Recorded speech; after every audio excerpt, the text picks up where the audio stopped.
la croix, non rien ne dépasse ton amour pour moi. Oh, oh, oh.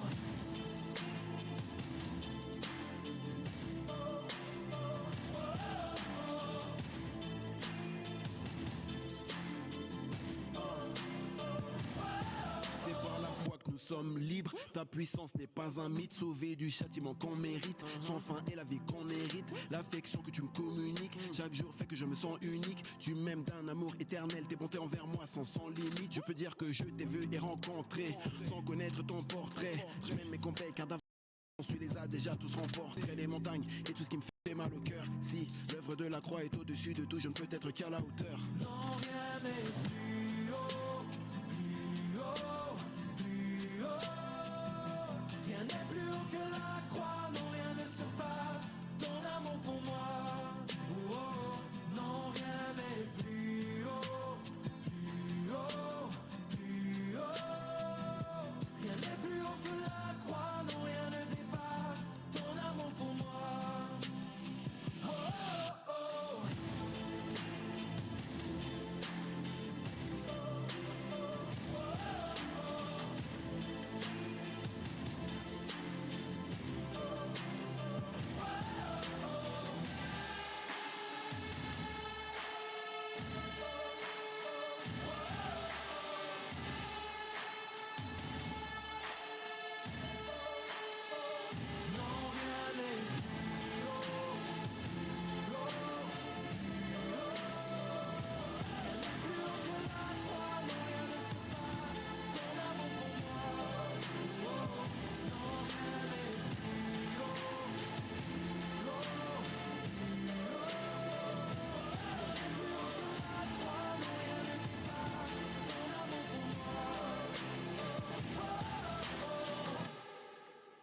Bonjour à toutes et à tous, bienvenue pour cette nouvelle vidéo intitulée « La foi dépend de ta soif ».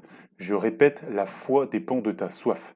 Alors merci au psalmiste pour sa musique. Rien n'est plus haut, oui, rien n'est plus haut que l'amour du Seigneur et son sacrifice à la croix. Alléluia. Vous pouvez retrouver bien entendu ce contenu gratuitement sur YouTube. Alors aujourd'hui, la question que nous allons nous poser, c'est comment grandir dans la foi. Un jour, un apôtre a demandé au Seigneur Jésus-Christ, et l'évangile de Luc, chapitre 17, verset 5, « Augmente notre foi ». Pourquoi a-t-il demandé cela? A-t-il vraiment la foi en Dieu s'il demande qu'on lui augmente sa foi? Oui, il a la foi en Jésus-Christ, mais il veut une plus grande foi en Jésus-Christ. Mes frères et sœurs, ce qu'il faut bien comprendre, c'est que nous pouvons avoir la foi en Jésus-Christ et être sauvés. Pourtant, certaines paroles de l'Évangile, certaines paroles de la parole de Dieu, semblent dures pour certains chrétiens. En quelque sorte, nous résistons à l'Évangile. Certains chrétiens ne croient pas à l'intégralité de l'Évangile. Je vais vous donner un exemple, parce que quand on fait ça, on résiste au Seigneur. On résiste à la foi en Jésus-Christ. Donc je vais vous donner un exemple de parole où certains chrétiens doutent. Si je te demande, le Seigneur peut-il te sauver? Donc là, beaucoup de chrétiens vont me dire, oui, bien sûr, il me sauvera parce qu'il porte mes péchés à la croix et parce que j'ai foi en lui. Par contre, si ce même chrétien, ou si ces mêmes chrétiens, ils ont un problème de santé, et que je leur dis, le Seigneur peut te guérir, parce qu'il a dit, le Seigneur a dit, voici les miracles qui accompagneront ceux qui auront cru, en mon nom, ils imposeront les mains aux malades, et ils seront guéris. Donc le Seigneur dit que les chrétiens peuvent guérir en imposant les mains aux malades. Eh bien, on peut avoir le même chrétien, qui pourtant dit avoir la foi en Jésus-Christ, qui peut douter de la parole du Seigneur. Donc, le Seigneur, bien entendu, peut guérir avec les mains des frères et sœurs. On ne sait pas quand, on ne sait pas comment, mais il le peut, parce qu'il l'a dit dans la parole de Dieu. Et il a dit que nous le ferions. Donc, il ne faut pas douter. Il ne faut pas que notre foi régresse face au doute, mais il faut qu'elle grandisse. Donc le Seigneur a fait des promesses et il va les accomplir dans ta vie. Par exemple, il a dit que toute chose concourt au bien à ceux qui aiment Dieu. Si tu aimes Dieu, si tu as la foi en Jésus-Christ, oui, le Seigneur sera là pour prendre soin de toi. La parole de Dieu nous dit, « Lui qui n'a point épargné son propre Fils, mais qui l'a livré pour nous tous, comment ne nous donnera-t-il pas aussi toutes choses avec lui ?» Oui, le Seigneur nous donnera toutes choses, parce que nous l'aimons et parce qu'il nous aime. Le Seigneur a dit, « Si vous aviez de la foi comme un grain de sénévé, vous diriez à cette montagne, ôte-toi d'ici et jette-toi dans la mer, et s'il ne doute point en son cœur, mais qu'il croit que ce qu'il dit va s'accomplir, alors vous le verrez s'accomplir. » Mon frère, ma sœur, persévère et grandis dans la foi pour devenir un grain de sénévé. Crois, bien entendu, à toute la parole de Dieu pour que ta foi augmente. Accroche-toi, bien entendu, à toutes les promesses du Seigneur. Le Seigneur peut toutes les accomplir dans ta vie. Il ne faut pas douter. C'est pour cela que les apôtres ont demandé « augmente notre foi ». Ils ont demandé au Seigneur d'augmenter leur foi parce qu'ils avaient à certains égards des doutes. Ils avaient à certains égards des résistances face aux promesses du Seigneur. Il ne faut pas qu'il en soit ainsi, mon frère, ma sœur. Tu peux te remettre en question, tu peux parfois douter de toi, mais ne doute jamais de ton Dieu, ne doute jamais de Jésus-Christ et de sa grandeur. Jamais. Mais alors comment faire ? Comment augmenter notre foi pour ne pas qu'elle diminue ? Je vous rappelle bien entendu la phrase de l'apôtre, « augmente notre foi ». Comment faire ?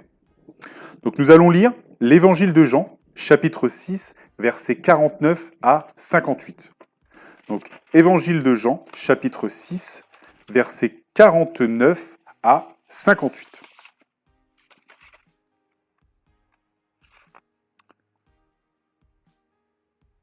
Je suis le pain de vie. Vos pères ont mangé la manne dans le désert et ils sont morts. C'est ici le pain qui descend du ciel, afin que celui qui en mange ne meure point. Je suis le pain vivant qui est descendu du ciel, afin que celui qui en mange ne meure point. Je suis le pain vivant qui est descendu du ciel. Si quelqu'un mange de ce pain, il vivra éternellement. Et le pain que je donnerai, c'est ma chair, que je donnerai pour la vie du monde. Là-dessus, les Juifs discutaient entre eux, disant « Comment peut-il nous donner sa chair à manger ?» Jésus leur dit « en vérité, je vous le dis, si vous ne mangez la chair du Fils de l'homme et si vous ne buvez son sang, vous n'avez point la vie en vous-même. Celui qui mange ma chair et qui boit mon sang a la vie éternelle, et je le ressusciterai au dernier jour. Car ma chair est vraiment une nourriture et mon sang est vraiment un breuvage. Celui qui mange ma chair et qui boit mon sang demeure en moi et je demeure en lui. Comme le Père qui est vivant m'a envoyé et je vis par le Père, ainsi celui qui me mange vivra par moi. C'est ici le pain qui est descendu du ciel. Il n'en est pas comme de vos pères qui ont mangé la manne et qui sont morts. Celui qui mange ce pain vivra éternellement. » Donc vous voyez ici, le Seigneur indique qu'il est la source de la vie. Il indique que c'est lui qui donne la vie aux pécheurs par le sacrifice de la croix. Mais il va plus loin que cela. Il dit « Celui qui mange ma chair et qui boit mon sang demeure en moi et je demeure en lui. » Ce qu'il faut bien comprendre, c'est que dans ce monde, il y a deux types de nourriture. Il y a la nourriture physique, le pain, le chocolat, etc., etc. Et il y a la nourriture spirituelle. Le Seigneur Jésus-Christ dit qu'il est la parole spirituelle, il est la parole de vie. Si tu manges cette parole, si tu lis cette parole, tu vas être rempli du Saint-Esprit, rempli du Seigneur, rempli de la foi. De même que lorsque nous mangeons des éléments solides, physiques, nous n'avons plus faim, nous sommes rassasiés, nous sommes bien portants, nous sommes en bonne santé. Et bien là, le Seigneur, si nous mangeons sa parole, si nous mangeons la nourriture spirituelle, de même, nous serons bien portants spirituellement et notre foi en Jésus-Christ sera une bonne foi, si je puis dire. voyez vraiment, vraiment, votre foi, votre foi va dépendre de votre soif, de votre faim spirituelle. Encore une fois, celui qui mange ma chair et qui boit mon sang demeure en moi et je demeure en lui. Plus vous allez manger cette parole, plus vous allez grandir spirituellement, plus vous allez avoir la foi. Mange la parole de Dieu, mange la parole du Seigneur, lis la parole du Seigneur, mon frère, ma sœur. La Bible nous dit, au commencement était la parole était avec Dieu et la parole était Dieu. Et la parole a été faite chair et elle a habité parmi nous, pleine de grâce et de vérité, et nous avons contemplé sa gloire, une gloire comme la gloire du Fils unique venu du Père. Lorsque nous écoutons, lorsque nous lisons nous mangeons la parole de Dieu, nous nous nourrissons de ce que l'on entend. Et plus on va aller encore une fois dans les Écritures, plus notre foi va augmenter. La clé de ta foi, encore une fois, c'est la lecture de la parole de Dieu. Si Dieu est en toi, tu vas faire des exploits. Si Dieu est en toi, tu ne vas plus douter. Et comme tu lis la parole et que le Seigneur a dit qu'il demeurera en toi, tu ne vas plus douter. Tu vas augmenter ta foi en Jésus-Christ. Voilà la réponse à la question. Augmente notre foi. Lis la parole de Dieu et ta foi augmentera. Médite la parole de Dieu et ta foi augmentera. La foi, la Bible nous dit, la foi vient de ce qu'on entend et ce que l'on entend vient de la parole de Christ. Vous voyez, la foi vient de ce qu'on entend et ce que l'on entend vient de la parole de Dieu. Lorsque nous écoutons les paroles de quelqu'un, en quelque sorte, nous buvons ces paroles. Lorsque nous lisons et lorsque nous écoutons un prédicateur en train de prêcher la parole de Dieu, nous nous nourrissons de la parole. Savez-vous quel est le livre le plus vendu au monde ? La Bible. Savez-vous quel est le premier livre imprimé qui date de 1455 par Gutenberg ? La Bible. Savez-vous quelle est la première décision des despotes, c'est-à-dire des gens qui veulent dominer les autres ? Retirer la Bible de la libre circulation. Ils veulent que ce livre soit retiré. Pourquoi ? Parce que c'est elle qui te libère par les Écritures. C'est elle qui te fait connaître Dieu et te nourrit spirituellement. Et ils veulent pas ça. Ils veulent que tu lises et que tu écoutes leur parole à eux et pas la parole de Dieu. Moïse, avant d'envoyer Josué dans le pays donné par l'Éternel, redit à tout le peuple la loi de Dieu. C'est le livre de Deutéronome. Avant que le peuple juif rentre dans ses possessions, le Seigneur, Moïse lui relit toute la parole de Dieu, toutes les ordonnances du Seigneur. Vraiment, il va marteler la loi du Seigneur, la répéter, la répéter, la répéter. Il y a tout un livre de la Bible sur ça avant qu'il rentre dans le pays de Canaan. Il insiste sur les Écritures, car il sait très bien que c'est grâce aux Écritures que l'on connaît Dieu, qu'on lui obéit, qu'on connaît quelle est sa volonté et qu'on se nourrit spirituellement. Encore une fois, la foi vient de ce qu'on entend et ce que l'on entend vient de la parole de Dieu. Mon frère, ma sœur, est-ce que tu passes du temps à lire ta Bible ? C'est très important. Vraiment, je t'y invite. Les apôtres ont dit au Seigneur, augmente notre foi. Et ils ont dit, donne-nous toujours de ce pain, après qu'ils aient entendu que le Seigneur était le pain de vie. Donne-nous toujours de ce pain. Ils savaient qu'ils avaient bien entendu besoin du Seigneur Jésus-Christ, besoin de la parole de Dieu, qu'ils avaient besoin de se nourrir spirituellement pour augmenter leur foi. Et c'est pour ça qu'ils ont dit, augmente notre foi. Et donne-nous toujours de ce pain. Un jour, le Seigneur il a été face à une Samaritaine et il lui a dit, Évangile de Jean, chapitre 4, versets 7 à 14.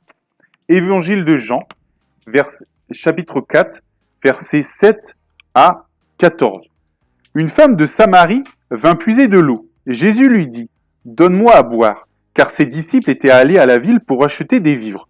La femme samaritaine lui dit, comment toi qui es juif me demandes-tu à boire, à moi qui suis une femme samaritaine ?